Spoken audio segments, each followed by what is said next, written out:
Chaque route raconte une histoire. Une histoire de vision, d'ingénierie, d'investissement et de sécurité.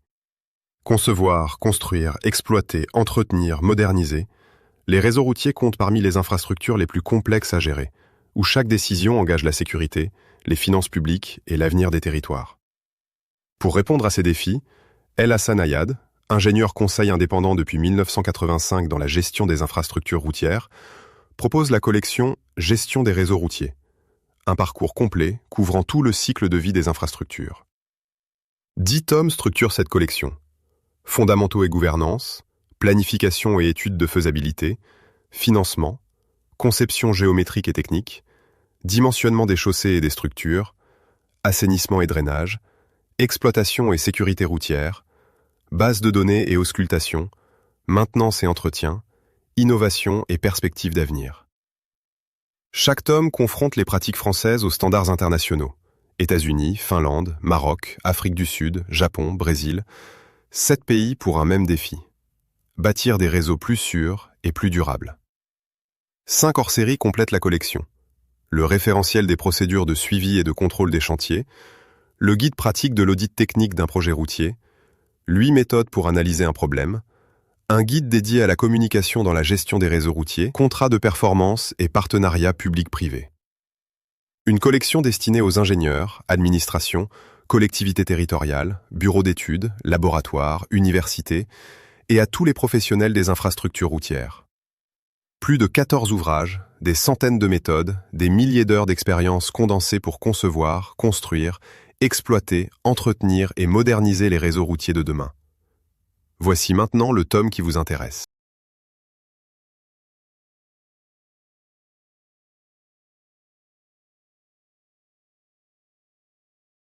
Pourquoi un guide pratique de l'audit technique routier?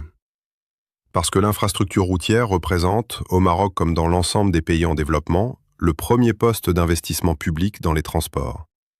Le Programme national des routes rurales, les projets financés par les bailleurs internationaux, les programmes de mise à niveau urbaine mobilisent des milliards de dirhams et des centaines de projets conduits simultanément sur tout le territoire. Dans ce contexte, l'audit technique n'est pas un luxe administratif. C'est l'outil de gouvernance le plus puissant dont dispose le maître d'ouvrage pour s'assurer que les ressources publiques sont employées efficacement, que la qualité des ouvrages est au rendez-vous et que les populations bénéficiaires obtiendront une infrastructure durable. Pourtant, la pratique marocaine souffre de 3 déficiences récurrentes. La confusion entre audit, contrôle, inspection et évaluation. Une focalisation sur les symptômes, malfaçons, retards, dépassements de coûts, au détriment des causes systémiques. Et l'absence d'un référentiel opérationnel unifié.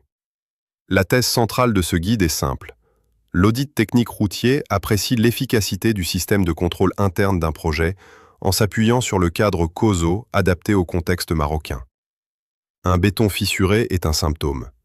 L'absence de procédure de contrôle au laboratoire en est la cause systémique, et c'est cette cause que l'audit doit révéler. Le guide est organisé en 10 points qui couvrent l'intégralité du cycle de vie d'un projet routier, des études jusqu'au rapport final et au suivi des recommandations. Chaque point partage la même structure. Fil conducteur, développement thématique, tableau des forces et faiblesses apparentes, plan d'audit opérationnel et encadré de synthèse. Une question fondamentale. Dans quel système l'audit s'inscrit-il? La réponse est le contrôle interne. L'ensemble des dispositifs qu'une organisation met en place pour maîtriser ses risques et atteindre ses objectifs de qualité, de délai, de coût, de conformité et d'intégrité. Ce n'est ni un département, ni une personne. C'est un système transversal qui englobe procédures, responsabilités, outils de suivi et culture organisationnelle. Sur un projet routier marocain, le contrôle interne couvre par exemple les procédures de validation des études avant le lancement du DCE, le dispositif de surveillance des travaux, les circuits de vérification des décomptes et le reporting périodique au maître d'ouvrage. Ce point 1 pose ainsi les fondements du guide. La définition de l'audit, celle du contrôle interne, et une démarcation rigoureuse entre 4 missions trop souvent confondues sur le terrain: le contrôle, l'inspection, l'évaluation et l'audit. Chacune mobilise une posture et une méthode différentes.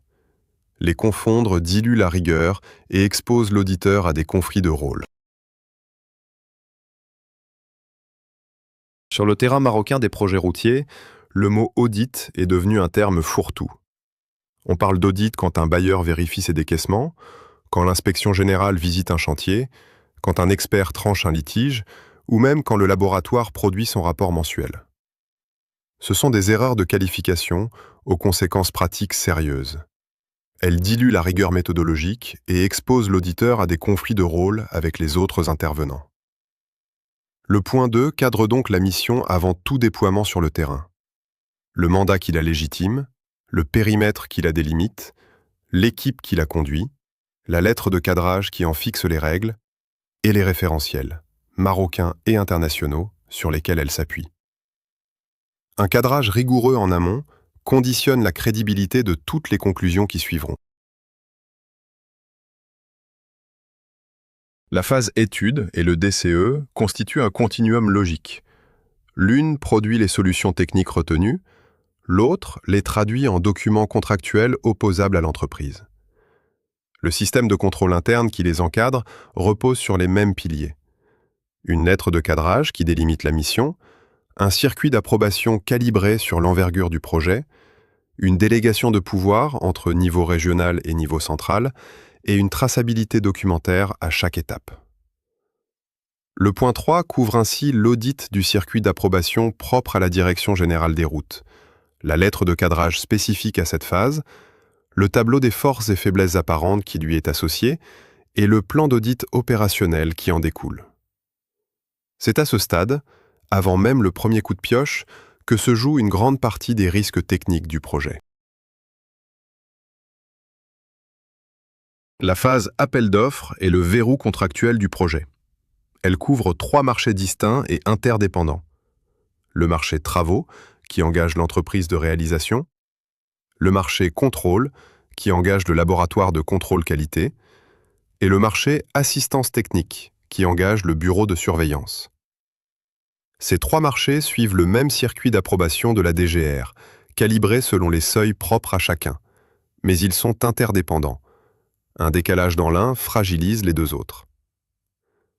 Le point 4 audite ce circuit en 5 étapes et vérifie la cohérence chronologique entre les 3 marchés, condition souvent négligée sur le terrain alors qu'elle conditionne le bon déroulement de toute la phase travaux.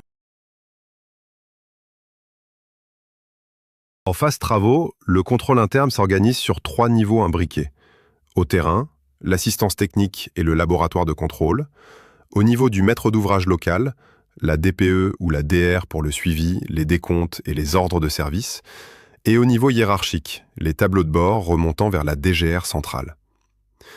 L'auditeur apprécie si ces 3 niveaux ont effectivement fonctionné. Mission exercée conformément au contrat, outils de pilotage réellement alimentés et exploités, circuit d'approbation respecté.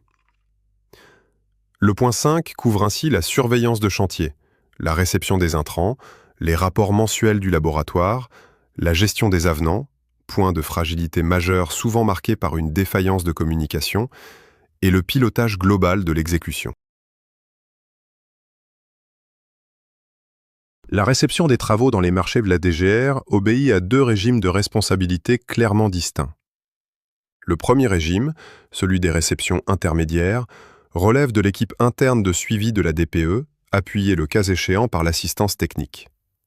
Il couvre les réceptions par couche, par partie d'ouvrage et par section, avec une finalité opérationnelle: autoriser la progression des travaux d'une étape à la suivante. Le second régime, celui des réceptions officielles, relève d'une commission désignée par décision formelle du directeur provincial de l'équipement. Le point 6 audite ces 2 régimes, la complétude du dossier de réception provisoire et l'effectivité de chaque réception intermédiaire, un maillon souvent fragile alors qu'il constitue le socle documentaire de la réception finale. L'audit environnemental et social est trop souvent le parent pauvre des audits de projets routiers marocains, absent ou réduit à une vérification formelle de l'existence d'une étude d'impact. Pourtant, Les défaillances dans ce domaine ont des conséquences directes et mesurables sur l'exécution des travaux. Arrêt de chantier pour emprise non libérée, contentieux d'expropriation paralysant des sections entières, carrières exploitées sans autorisation, sites non remis en état générant des plaintes de riverains. Le point 7 aborde ce volet avec la même rigueur méthodologique que les autres. Lettres de cadrage, tableau des forces et faiblesses apparentes, plan d'audit, en couvrant l'emprise foncière, le plan de gestion environnementale et sociale, le suivi environnemental en phase travaux et la réinstallation des populations affectées. L'audit de sécurité routière occupe une place particulière dans le dispositif global. Il est transversal, il traverse toutes les phases du cycle du projet et spécifique car il mobilise une méthodologie et des compétences propres, distinctes de l'audit technique général. Sa finalité est claire, identifier les défaillances de conception, d'exécution ou d'exploitation susceptibles de générer des accidents et formuler des recommandations correctives avant que ces défaillances ne coûtent des vies humaines. Le point 8 s'appuie sur la méthodologie de l'Association mondiale de la route, l'AIPCR, et couvre l'audit de sécurité à chacune des phases du projet, de la conception à l'exploitation. C'est, par nature, le point où la rigueur de l'audit engage le plus directement la sécurité des usagers. L'audit financier et contractuel est souvent perçu comme une mission distincte de l'audit technique. C'est une erreur de cloisonnement. Dans un projet routier, le financier et le technique sont indissociables. Un avenant techniquement justifié mais financièrement irrégulier compromet la validité du marché. Un décompte calculé sur des métraits non contradictoires expose le maître d'ouvrage à des surpaiements. Une révision de prix mal appliquée génère un préjudice pour l'une ou l'autre partie. Le point 9 audite ainsi les décomptes, la révision de prix, les garanties contractuelles et la conformité générale au marché, avec toujours le même réflexe: relier chaque constat financier à sa cause technique ou organisationnelle sous-jacente. Un audit sans rapport structuré est un exercice intellectuel. Un rapport sans suivi des recommandations est un document d'archives. C'est la combinaison des deux, rapport rigoureux et suivi effectif, qui transforme l'audit en levier réel d'amélioration du système de contrôle interne. Le point 10 répond à une question simple mais fondamentale. Comment traduire 10 points d'investigation en décisions concrètes, traçables et mesurables? Il couvre la structure du rapport en 6 parties: la règle des 3 F, la priorisation des constats selon leur criticité, le dispositif de suivi des levées de recommandations et le retour d'expérience, la dimension la plus structurante, car c'est elle qui transforme l'audit d'un projet en amélioration durable du système de contrôle interne de l'ensemble du réseau. Ce guide aura atteint son objectif si, au terme de sa lecture, le praticien dispose d'un cadre clair pour répondre à une question simple. Le système de contrôle interne de ce projet routier a-t-il fonctionné? L'audit n'est pas une sanction, c'est un acte de gouvernance. Il dit au maître d'ouvrage ce qui fonctionne, ce qui ne fonctionne pas, et comment améliorer le système pour que les prochains projets soient mieux maîtrisés.